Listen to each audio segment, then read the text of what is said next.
Hello everyone, আসসালামু আলাইকুম। Welcome back to my channel cook with Arpa. দেখতেই পাচ্ছেন অনেকগুলো ভুট্টা নিয়ে হাজির হয়ে গিয়েছি। আজকে ভুট্টা দিয়ে দারুণ মজার ইউনিক একটা নাস্তা রেসিপি তৈরি করে দেখাবো। বছরের এই সময়টাতে বাজারে কিন্তু প্রচুর পরিমাণে ফ্রেশ ভুট্টা পাওয়া যায়, আবার রাস্তায় ভ্যান গাড়িতেও কিন্তু এই ভুট্টাগুলো বিক্রি করে। আজকে রেসিপিটি তৈরি করার জন্য একদম ছোট ছোট কচি ভুট্টা লাগবে। দেখতে পাচ্ছেন আমি একদম সবুজ কচি ভুট্টাটা নিয়ে নিয়েছি। আমি এখানে 3-4টা ভুট্টা নিয়ে নিয়েছি। এখন সবগুলো ভুট্টার বাইরের খোলাটা ছাড়িয়ে নিতে হবে।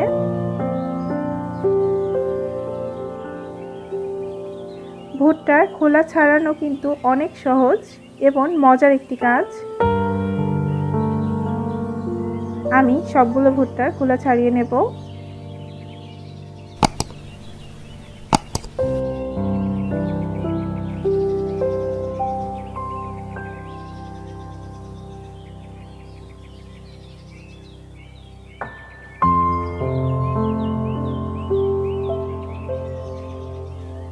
এই তো দেখতে পাচ্ছেন আমার ভুট্টাটা কিন্তু অনেক ছোট এবং কচি ভুট্টা। এখন একটা একটা করে এই ভুট্টা দানাগুলো ছাড়িয়ে নিতে হবে।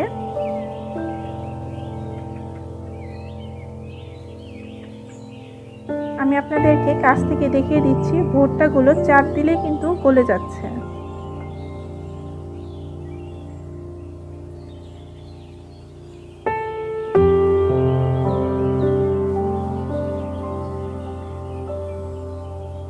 ভুট্টাগুলো এতটাই নরম যে দেখতে পাচ্ছেন, একটু চাপ দিলে ভেঙে গেল।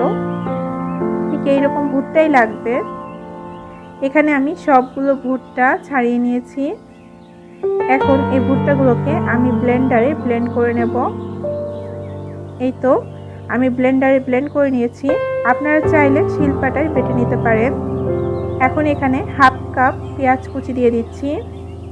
পেঁয়াজের পরিমাণ চাইলে আপনারা আর একটু বাড়িয়েও দিতে পারবেন। দিয়ে দিলাম 7-8টা কাঁচামরিচ কুচি, আদা বাটা এবং দিয়ে দিচ্ছি রসুন বাটা। আমি এখানে দিয়ে দিচ্ছি 1 চা চামচ ভাজা জিরের গুঁড়ো। এখন সবগুলো মিশিয়ে নিচ্ছি।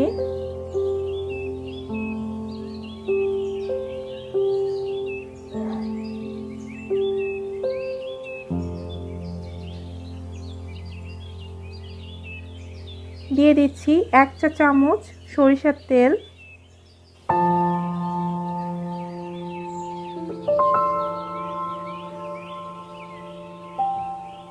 এখন দিয়ে দিচ্ছি 2 টেবিল চামচ চালের গুঁড়া। আপনারা চাইলে চালের গুঁড়ার পরিবর্তে বেসনটা ইউজ করতে পারেন। আমি চালের গুঁড়াটাই ব্যবহার করছি। এবার আমি হাতের সাহায্যে খুব ভালোভাবে সবকিছু একসাথে মিশিয়ে নিচ্ছি।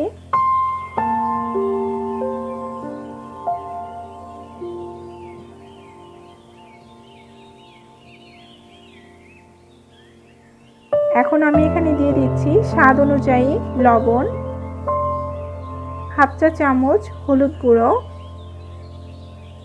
আবারও মিশিয়ে নিচ্ছি। আমি খুব ভালোভাবে সবকিছু মিশিয়ে নিয়েছি। এখন এখান থেকে কিছুটা পরিমাণ ব্যাটার নিয়ে নিচ্ছি এবং এটাকে হাতের সাহায্যে টিকিয়া অথবা বড়ার শেপ দিয়ে নিচ্ছি। আমি এক হাতের সাহায্যে দিয়ে নিচ্ছি, আপনারা চাইলে 2 হাতের সাহায্যে দিয়ে নিতে পারবেন। এই তো হয়ে গিয়েছে। এখন এটাকে আমি তেলে ভেজে নেব। আমি চুলায় একটা প্যান বসিয়ে তাতে বেশি করেই সরিষার তেল দিয়ে দিয়েছি।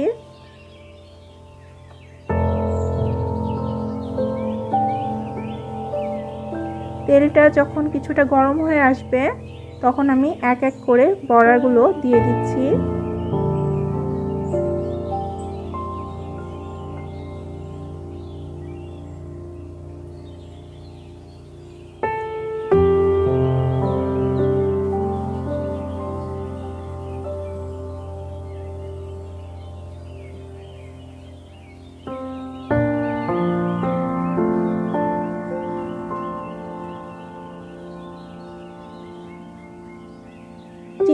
বা বড়াগুলোকে মিডিয়াম টু লো ফ্লেমে উল্টে পাল্টে ভেজে নিতে হবে।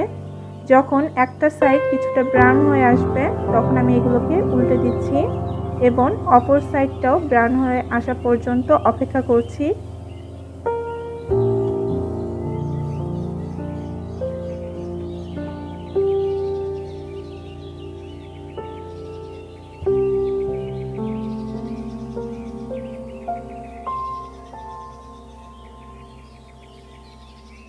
সবগুলো বড়া আমি উল্টে পাল্টে ভেজে নিয়েছি, বেশ লাল লাল করে ভেজে নিয়েছি। এখন এগুলোকে তুলে আমি একটা কিচেন টিস্যুর উপর রেখে দেব, তাহলে যে অতিরিক্ত তেলটা থাকবে সেটা কিচেন টিস্যু চুষে নেবে।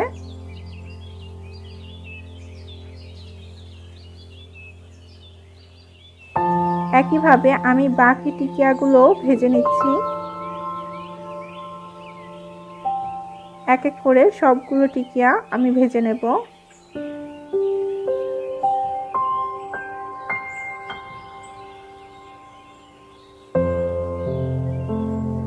আমার সবগুলো বড়া বা টিকিয়া মচমচি করে ভেজে নিয়েছি এবং গরম গরম এটাকে সার্ভ করে নিয়েছি। এই তো ঝটপট তৈরি হয়ে গেল ভুট্টার বড়া অথবা টিকিয়া বা পেঁয়াজু, যেটাই বলেন না কেন। এই ভুট্টার বড়াটা খেতে কিন্তু অনেক টেস্টি, আপনারা বাসায় ট্রাই করে দেখবেন। অনেক হেলদি একটা খাবার। আপনারা চাইলে বিকালে চায়ের সাথে এটাকে সার্ভ করতে পারেন অথবা ডাল ভাতের সাথেও কিন্তু জমিয়ে খাওয়া যাবে। আশা করছি আমার এই ভুট্টার বড়ার রেসিপিটি আপনাদের অনেক ভালো লাগবে।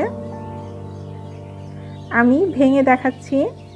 এই বড়াটা কিন্তু উপর থেকে ক্রিস্পি এবং ভিতর থেকে বেশ সফট।